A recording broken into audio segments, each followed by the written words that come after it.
Grocery শপিংটাও মা হওয়ার পর আমার যেন আউটিং বলে মনে হচ্ছে এখন।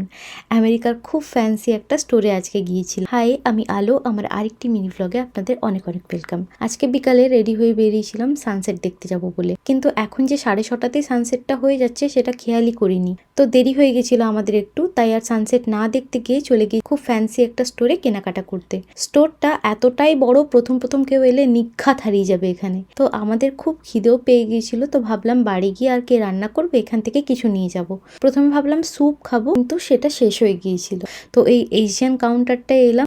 তো দেখতে খাবারগুলো এখানে ভালো হলো, খেতে কিন্তু একদমই ভালো হয় না। এই নুডলসটা আমি আগেও খেয়েছি, এত মিষ্টি হয় আমি খেতেই পারি না।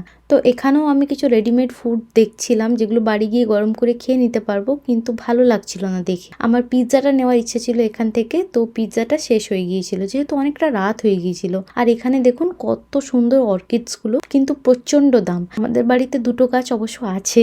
এই যে চিকেন মিট বলসটা, এটা আমি দেখেই নিয়ে নিয়েছিলাম। এটা অ্যামিলু ফুডসের, এটা বেশ ভালো খেতে হয়। তো ব্যাস, চলুন শপিং কমপ্লিট আমাদের, এবার বাড়ি যাব। দুর্গার ঘুমের টাইম হয়ে গেছে। কিনলাম এই একটা focaccia bread, clam chowder soup, zucchini, meat balls আর ব্রকলি, আর কিনেছিলাম এই বেবি কর্নস। তো ভাবলাম বাড়ি গিয়ে পাস্তা উইথ মিট বলস খাবো। তো এই তো ছিল আজকে shorts. Follow for more, by.